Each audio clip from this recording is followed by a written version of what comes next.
then. All right. Thank you, Casey. Thank you very much. I'm waiting for the slides to change, but I think that's just coming momentarily. Thank you, everyone, for joining us today. And as Casey said, that she's here providing technical support, which I especially appreciate since I can talk. I don't have to know how to drive this particular software. Although, given the world we're living in, I'm doing my best to try to start learning that as well. Just as a slight piece of information as we get started here, you may have heard all state office buildings are closed to the public. Therefore, the only people allowed in are current Department of State employees into this particular building, the building where we are, the R.A. Gray building. And I am in the middle of interviewing for a position, and those interviews have to be done virtually now. So I am using Citrix and did successfully use Citrix, let me say, yesterday to interview a candidate. So maybe the first time's the charm. I'm not sure. I'm hopeful that the second one tomorrow will go equally as well. But luckily today, I don't have to drive the software. I've got Casey. So if you need technical support or have any questions, Casey's here and Dolly's here as well, as Casey said. And I appreciate their technical support for all of us during this session today. I do want to, as we get started here and thinking about, particularly today and this part of the spot in time, I am very interested in hearing from you today about the challenges and situations that you're dealing with at your libraries related to COVID-19, the coronavirus, the provision of services. And of course, I'm very interested in how the Division of Library Information Services can help to provide services with and for you, for your patrons and citizens. I don't have a slide related to that today, so I figure those things can be coming in through chat, or we should have plenty of time at the end for questions. So I hope to hear from you today during the webinar, if not afterwards by email or phone, in any way that we might be able to support the work that you're doing across the state, probably using models that are different than the models we were using a couple of weeks ago. So I am very interested to hear from you about those situations going on in your neck of the woods of Florida. But we'll go ahead and get started sort of in the traditional ways that we've spent our time together on these quarterly division updates. For those of you who might not have attended in the past, this is something that is scheduled once a quarter. Just gives an opportunity to highlight some programs and some things that are going on, upcoming announcements, those sorts of things. So what I have here is largely a slide deck that will look familiar to many of you who have been coming to these. Of course, the slides are updated given the current time, but there certainly will, I would say, I don't know about you, but my whole world has been reframed by a pandemic, reframed by the loss of loved ones at the workplace, as well as being worried about loved ones. And so sometimes to think about staffing seems a little bit, but it's important. We need to think about it, but it does seem like it's lost its importance in the way the world is currently framed around us and in the way that we need to connect with one another. So anyway, I won't keep going on that topic, but it does feel a little funny to sort of start out by saying, well, let's think about staffing. We have vacancies, which we certainly do, as you can see here on the screen. We have both full-time vacancies as well as part-time vacancies. And I should say, in those other personnel services, we do have a few. I shouldn't call them part-time because what they actually are, OPS, if you're not familiar with it, is actually hourly employees. At least one of the vacancies that's listed there is actually a full-time hourly employee. They just are not, they don't have benefits and they're not part of the career service part of Florida government. But anyway, you can see there our staffing. We are actively, as I said right at the top, we're working on interviewing applicants, screening applicants. So all of those things are ongoing. sort of new to Amy is the use of virtual technology as it relates to interviewing folks. And we will figure that out. As I said, we're already in the midst of that with the Government Operations Consultant 2 in the Director's Office. But anyway, so a little look there at staffing. All of these positions are slated to be filled. As we move forward and thinking about, I put this slide together and I was like, it's crazy. We just finished legislative session last week.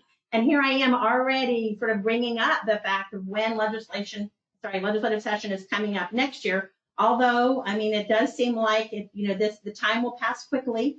And before we know it, we'll be into committee weeks, which will happen in the fall or should happen in the fall in preparation for the start of the March 2021 session.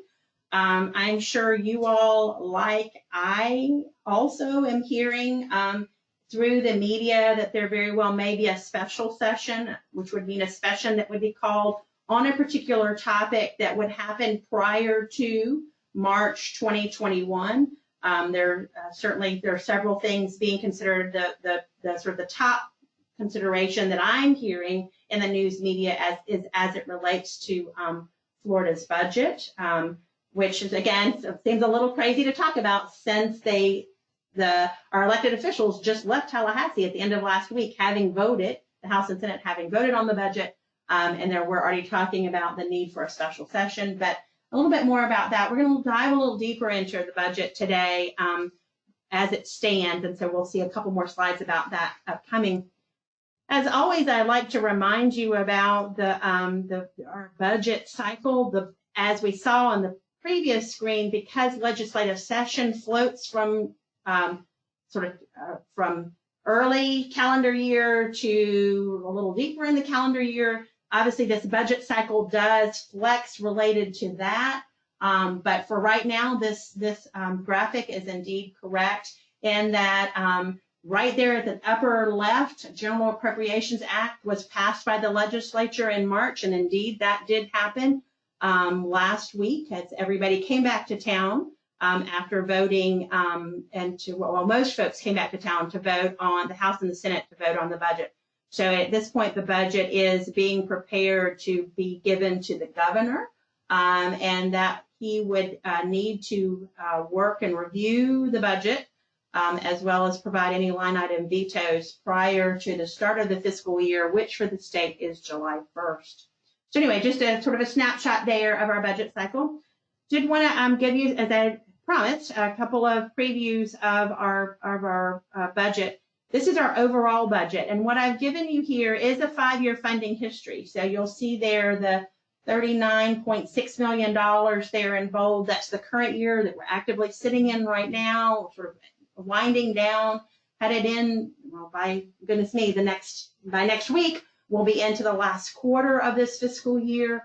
And so that is indeed the budget as it currently is for this year. And then what I have down at the very bottom in italics for 2021 is the division's proposed budget as passed by the House and Senate, as I was saying, at the end of session.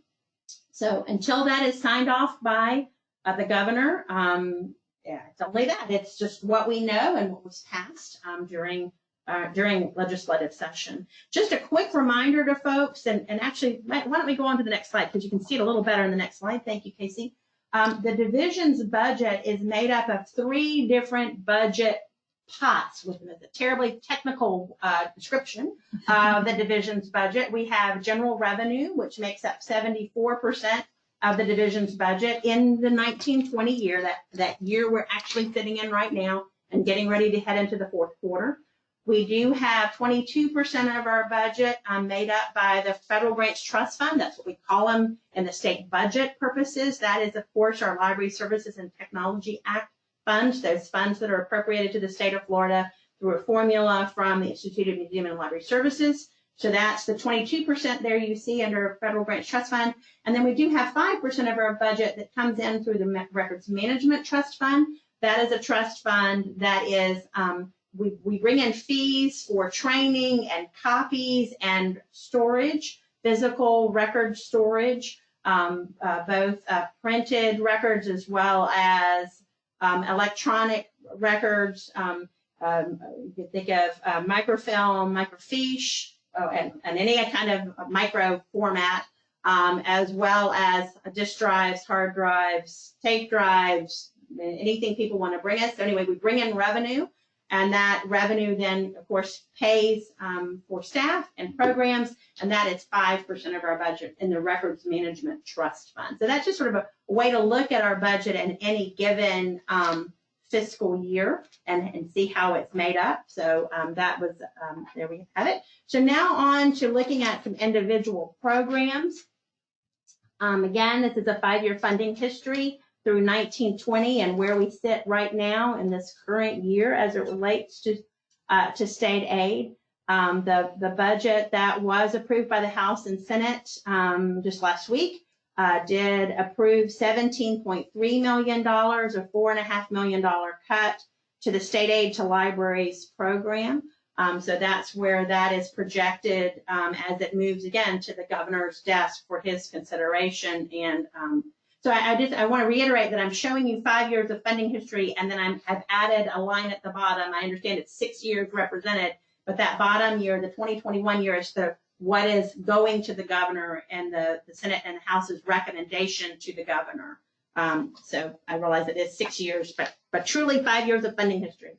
Looking at the Library Cooperative Grant Program, again, showing you the suggested appropriation, the approved appropriation by the House and the Senate at $2 million. In the current year, we have $2.5 million that's appropriated to our 5 library cooperatives. So slight change there on that.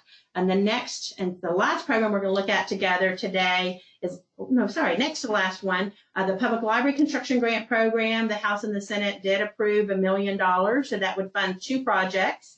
In that, again, headed to the governor's desk for his review and approval, and $1 million for next fiscal year.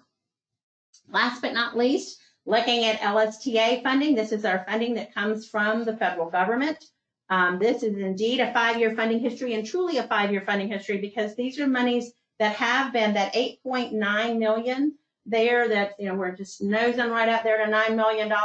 That is actually appropriated by the federal government already, and that's why it's not in italics, and that is truly only 5 years represented here, because that is the money that has been appropriated by the federal government for us to start spending on July 1st, 2020, and of course in our partner grant, statewide grants, as well as competitive grants that have just been submitted that would start on or before October 1st, 2020.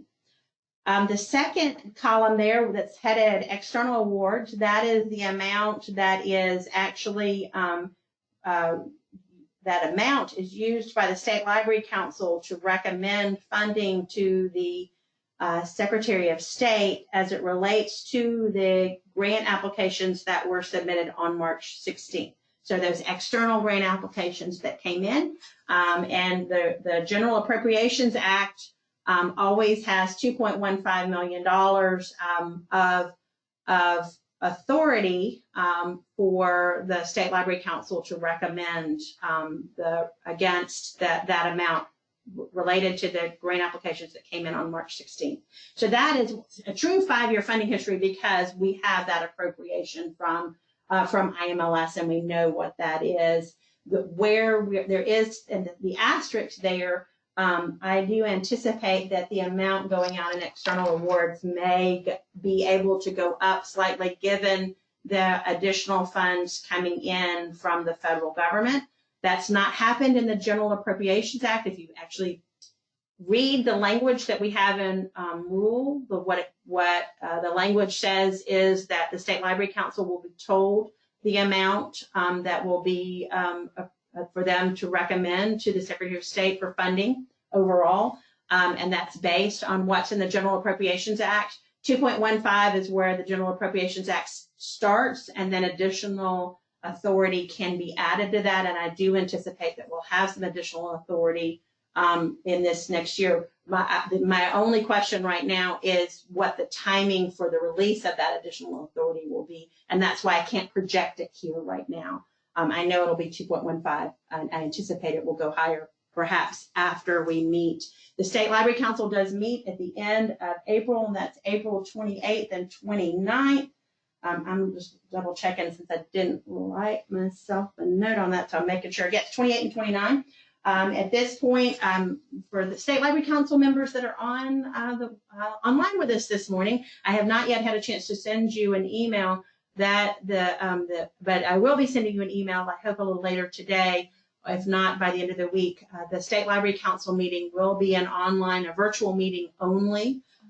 We are because this building is closed to the public through April 19th and may very well be closed to the public after that. If the governor decides to do that, that is a governor's decision. But what we're doing at this point is preparing for a virtual meeting only, in the thinking that we very well may still be in a position to not be able to allow anyone who's not an employee into this building. So that will be that State Library Council meeting that's now scheduled for April 28th and 29th will remain scheduled for April 28th and 29th, but will be a virtual meeting only. So more information to come about that to my friends on the State Library Council. So moving on, thinking about some of our other boards, and I was just talking about the State Library Council. We also have a Friends of the State Library and Archives of Florida board. Our next meeting for that group, again, will be a virtual meeting only, and that will be on April 23rd and 24th.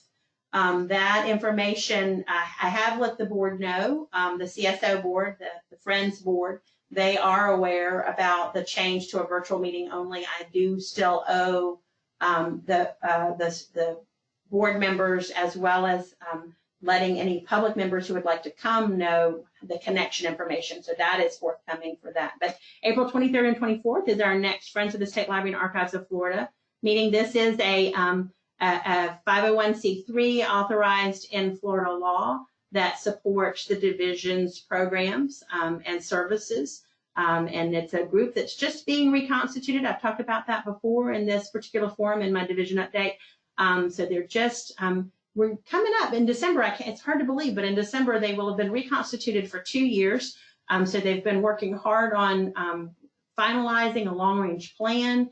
And we're just about there with this April meeting. We should be really putting the final touches on that long-range plan as they've done 2 years of hard work, sort of re-envisioning the support for the division and how that would work. So appreciate the folks that have supported the Friends, but also I really appreciate my Friends board members and their support for the division and our programs and services. So moving on, thinking about the statewide resource sharing platform. Jiminy Christmas, guys, I had so hoped that today would be the day that I would be able to sing from the rafters. We only lack one signature on a contract, and then we are like good to go. But as you all know, from your business end, the lack of one signature still means that it's not a go. So just know that division staff and I are following this very, very carefully and closely. We are ready to get that one more signature affixed on a piece of paper and to move forward and have a super announcement. So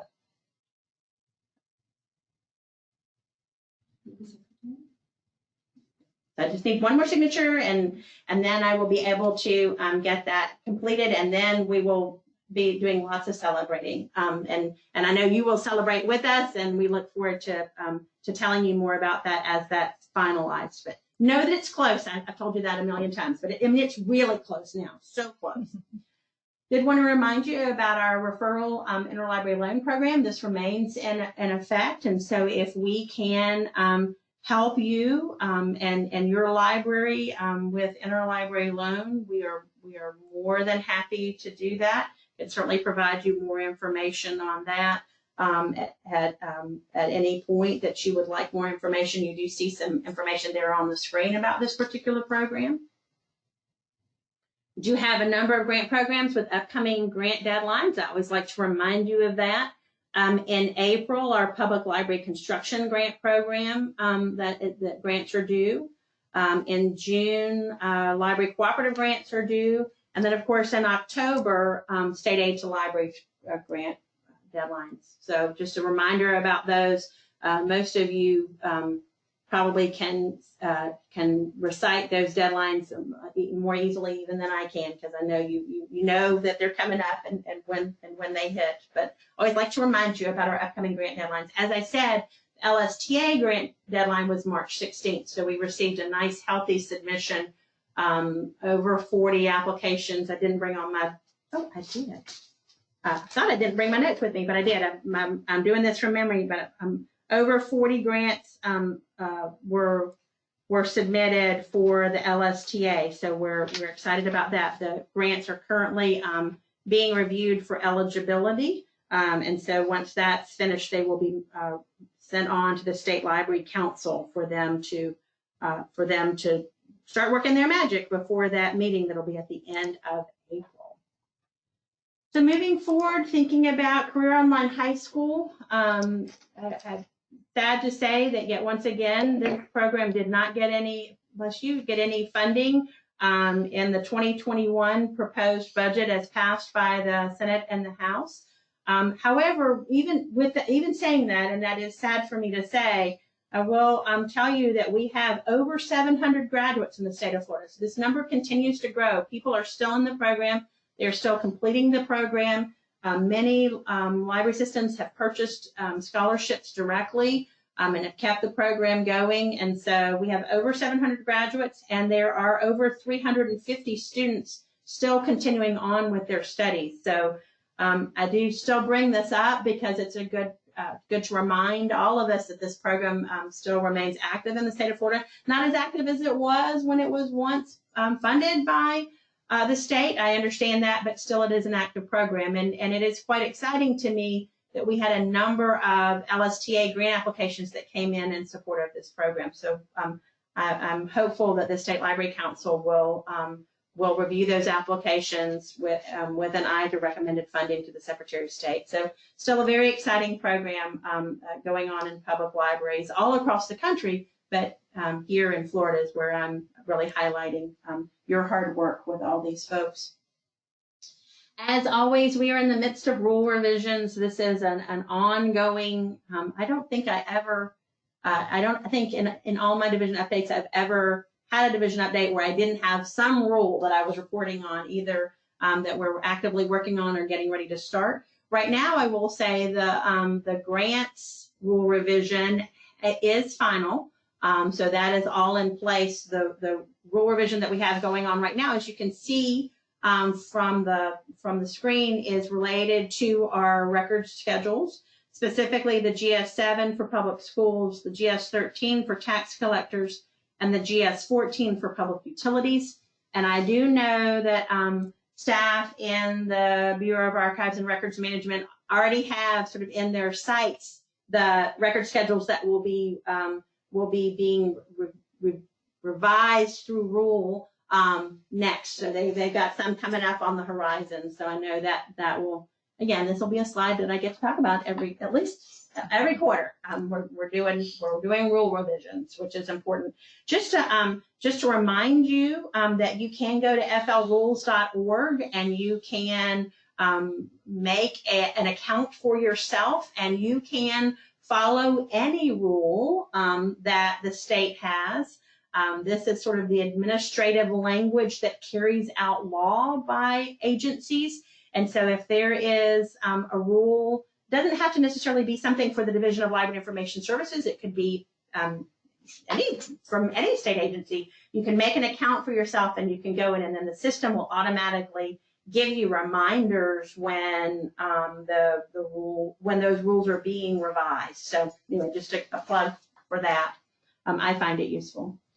Thinking about partnerships, I'm always thinking about partnerships, but I will say, especially right now as it relates to the kind of work that we're doing, and I think we may be finding new and different partnerships as we move through the next period of time together. But certainly the division is always working on partnerships and working in concert with the governor's office, the Department of Education, Florida State University and the iSchool, as well as other parts of Florida State University. So the list goes on and on. Always want to have an eye to letting you know about current partnerships that are ongoing with the division. And this is something that, again, it's continuous and ever changing, because almost every program area in the division does have many partners. So just know that you can find out more information about all our partnerships through our many newsletters, and also in contacting any division staff member. They can fill you in on the partnerships as they are progressing. Thinking about Florida Memory, so we got some images here from our Mozart collection, which I know I've highlighted a couple of times. The really exciting thing about Florida Memory is we're getting ready to have a new website. So stay tuned for that, sort of coming as imminently as we can get it completed. But Florida Memory has done, I'll tell you, I'm really excited because, of course, I've gotten to see a sneak preview, and it's really a fabulous new website. And I know that all of our users will be really excited once that is unveiled. So that's kind of the Florida Memory news, and stay tuned for that big announcement. There'll be more celebration and all kinds of happiness when we announce that. And coming soon to a computer near you. Beth also shared in the chat the general schedule, currently in rulemaking, and a direct link to that. So thank you, Beth. Thank you, Beth. That's wonderful. I want to remind you about our table of contents service. We do provide a table of contents service. So any of the professional material that we subscribe to, you go to the bit.ly link there that's on the screen, and you tell us which of our periodicals you're interested in, and when a new one comes in, we send you the table of contents, and we can provide any information out of any of our journals. So I do remind you about our table of contents service. That's not a new service, it's been ongoing. Professional resources, especially it seems like right now we're all very attuned to what electronic resources we have at our fingertips, more than ever. So I do want to remind you about our professional resources that we have. Any staff member of a public library, a public school, or public academic library can get a state library card online to access the library literature database and our collection of professional ebooks. So I would encourage you, if you've not availed yourself of a state library card and access into these resources in the past, would certainly invite you to do that. Thinking about continuing education, thinking about the ways we're staying connected with each other at this point. Of course, the face-to-face opportunities are a little slim right now. I do know, in thinking about this, that the division is planning for our public library directors meeting that I anticipate we're going to plan for December for that meeting. I know I saw an announcement by the Florida Library Association that that conference is planned for October. So there will be face-to-face opportunities coming up. Obviously, not anything probably real soon, but there certainly are things that are being planned deeper into 2020. Our records management seminars, which the division does hold all across the state, are projected to start in June. Again, that's where we are still planning for that. We are awaiting guidance, as we all are, about how that might work in June, but we will be having records management seminars. Our hope is to have them both face-to-face as well as virtually, so we could provide those as we have been in the past. And so we're planning towards a June start date for our records management seminars. But certainly there's a wealth of training opportunities. I think we're more in tune to that at this point. I would guess, I certainly am, that are virtual opportunities, and there are certainly plenty of face-to-face opportunities being planned for deeper into this calendar year. Certainly we are involved with social media, and we also have plenty of great newsletters. So if you're not staying in touch with us through our social media platforms or through our newsletters, I would invite you to start following us or receiving our newsletter. So just a reminder about that. My next update will be in June, in late June. Actually, June 23rd is when this is scheduled. Again, I do these once a quarter, and I'm hoping by waiting till late June, we'll have an idea about the budget. I'm hopeful that we'll have with whatever's going to happen for July 1st, and we'll have, remains to be seen, as I said earlier, whether there's a special session and how the governor acts on the budget he's been given now versus potentially something different, and what all the timing will be. Clearly on June 23rd, I'll know more than I know today, but stay tuned. We'll all see what happens as we move forward through these next couple of months. And Jennifer just shared a link to Cephalin's recorded webinars as well. Great. Thank you, Jennifer. So more resources there for training opportunities. So I do have plenty of time here. Looks like we've got almost little shy of 30 minutes. I would love to hear from you either in the chat or we could unmute you so that you could actually talk if you would like to talk about what's going on for you, where you are in your part of Florida, how your institution is responding and working through the current world situation. Sure, the bit.ly link for probably for the table of contents, is that something? I'm looking at Casey, and I think she can work that kind of magic. Thank you, Amy, for that. Yes, so for the bit.ly link. If not, then I bet Kathy Maloney can also do that, because I see that Kathy Maloney is on as well. So you might get it twice, which would, twice is better than not at all. So there we go. Thank you, Casey, for that. Thank you very much. And thank you, Amy, for asking for that. We will be sending out to anybody that registered for the webinar today. There will be a follow-up message, and so you will have access to the slides and all the information. But I'm glad to have you ask. Yes, and Florida Library webinars. Thank you for that reminder. It's a great opportunity for virtual content, both live events, if you will, but also recorded events there on Florida Library webinars are great. And Elise given her address there. That's perfect. And there's plans recordings. Thank you very much. That's awesome. Lots of great Florida content to dig into in our virtual time together. So I think that the next slide is my contact information in case anybody doesn't have that already. I'm happy to hear from you at times that are not division updates as it relates to anything related to the division or things going on across the state. But I do have some time now, about looks like about 25 minutes. And so I don't have any more content to present, but happy to either continue to share through the chat, which I appreciate folks doing, their resources or other questions related to anything that's going on, or actually you talking about what's going on where you are.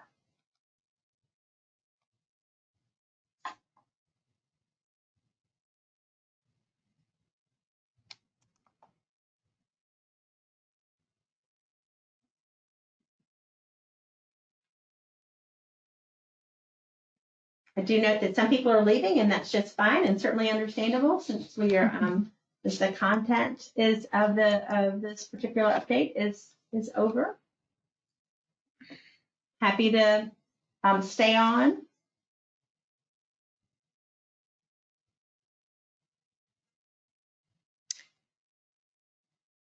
Kayla said, I would like to add that DPLA is a great resource for patrons. Linda said, thank you. Yeah, absolutely, Kayla. Good point with DPLA and the Sunshine State Digital Network and the resources provided by the state of Florida in support of DPLA are great resources. Kathy said, thank you for signing up, Amy D. That was quick. Yeah, that's awesome. Yeah. I'm Dolly, and I'm pushing the Florida Electronic Library for your patrons. Yeah, great information there as well.